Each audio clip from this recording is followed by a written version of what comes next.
네, 국내 이슈 체크인 한양증권 권충현 과장과 얘기를 나눠보도록 하겠습니다. 안녕하십니까? 안녕하십니까? 네, 자 권충현 과장과 저희가 어떤 내용들 얘기를 나눠볼지 먼저 이슈부터 확인을 해보도록 하겠습니다. 네, 오늘의 이슈는 시장 에너지 축소에 대해서 좀 얘기를 나눠보도록 하겠습니다. 네. 자, 장 초반의 흐름은 괜찮았습니다만 뒤에 가서 조금 이제 힘이 빠지는 그런 모습이었고, 글쎄요, 지난 요번 주 한 주 동안 좀 흘러왔던 이제 월요일부터, 이제 화요일, 그리고 이제 지금 수요일 오니까 조금 이제 좀 매기가 좀 꺾이는 이런 모습을 좀 보여줬습니다. 어쨌든 시장의 흐름 자체가 그다지 나쁘지는 않았습니다만, 그렇다고 해서 이게 좀 뭐랄까요.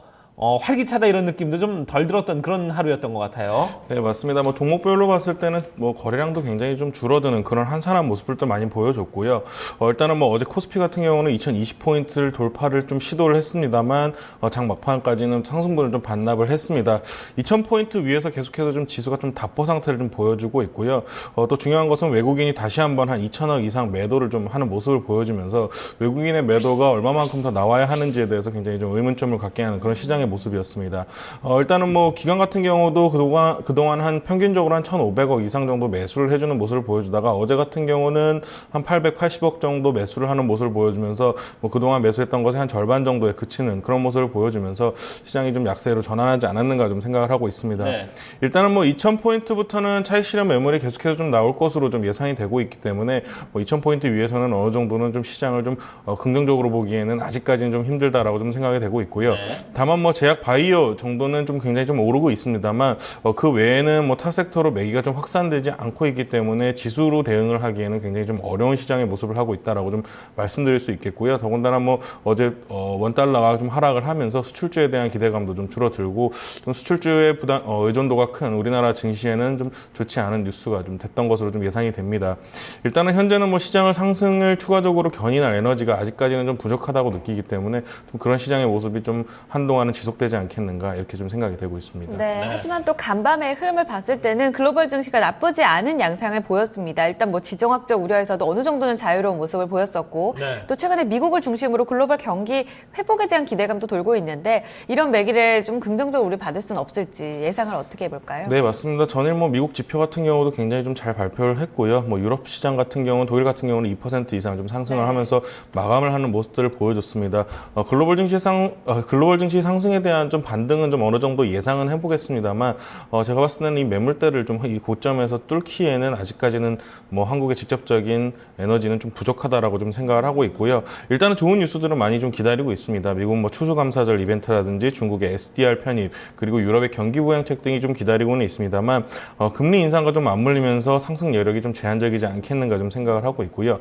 일단은 가장 중요한 것은 2,050포인트까지의 매물을 어떻게 좀 소화를 할 것이냐가 가장 중요하고 외국인의 매도세가 어느 정도까지 계속 나오는가가 가장 이 시장의 상승의 흐름에 중요하지 않겠는가를 좀 생각을 하고 있습니다만 외국인 같은 경우는 계속해서 좀 매도를 많은 양을 내놨기 때문에 이제는 조금씩 매도가 좀 축소가 될 가능성이 좀 이제 높아지는 시기가 되지 않았나라고도 좀 생각할 수는 있습니다. 다만 그 전까지는 지지부진할 것으로 좀 예상을 하고 있기 때문에 2,000포인트 내외에서 좁은 좀 박스권을 형성할 가능성이 굉장히 크다 이렇게 좀 생각하시면 될 것 같습니다. 네. 자, 2,000포인트 내에 좁은 박스권이 계속 예상된다 이러면은 시장의 어떤 글쎄요 경직도 경직이고 하지만 그렇다고 해서 어떤 큰 돌발 상황은 좀 발생하지 않지 않겠냐 이런 부분에 대한 얘기인 것 같은데 어떻게 좀 시장 그런 대로 좀 그냥 잘 흘러가겠습니까? 어떻습니까? 일단 어제 같은 경우도 시장은 물론 좋지 못했습니다만 코롱생명과학 같이 개별 이슈가 있는 종목군에 있어서는 한 20%까지 상승분을 끌어올리는 그런 모습들을 좀 보여줬기 때문에 네.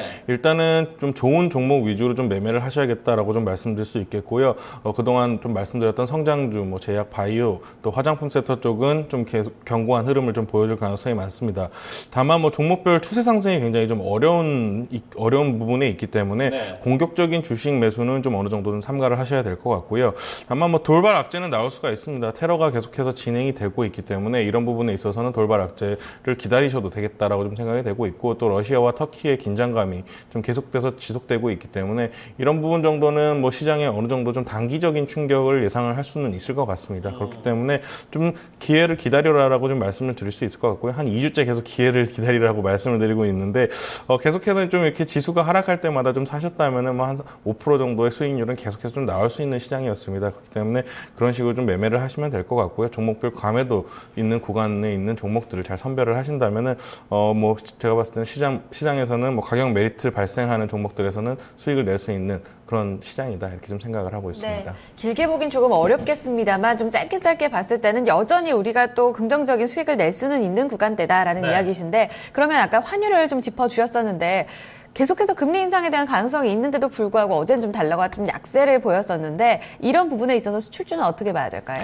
일단은 뭐 수출주 같은 경우는 뭐 저점에서 반등이 굉장히 많이 나와 있는 상황이기 때문에요. 금리 인상 전까지는 좀 어느 정도는 좀 조정 구간에 들어갈 수도 있다라고도 생각을 하고 있습니다. 네. 그리고 환율 같은 경우도 금리 인상을 거의 뭐 기정사실화된 이 마당에 환율이 저렇게 움직인다는 것은 환율도 어느 정도 안정이 될 수 있다라고 좀 판단이 되고 있기 때문에 환율로 인한 뭐 종목의 모멘텀은 어느 정도는 이제 좀 끝났다라고 좀 생각을 하시고 다른 뭐 개별 모멘텀에서 좀 어느 정도 해답을 찾는 것이 낫지 않겠는가 이렇게 좀 생각을 하고 있습니다. 네, 자, 어쨌든 뭐 시장에서 갑자기 뭐 급등을 하고 있는 급등주, 저 종목 괜찮구나 하고서 쫓아가는 어떤 추격 매수는 당분간 좀 자제를 하자 이런 부분에 대해서 주의를 한번 주셨습니다. 네. 자, 저희 이렇게 국내 이슈 좀 얘기를 나눠봤고요. 국내 이슈 체크인 한양증권 권치영 과장과 함께 했습니다. 고맙습니다. 감사합니다. 감사합니다.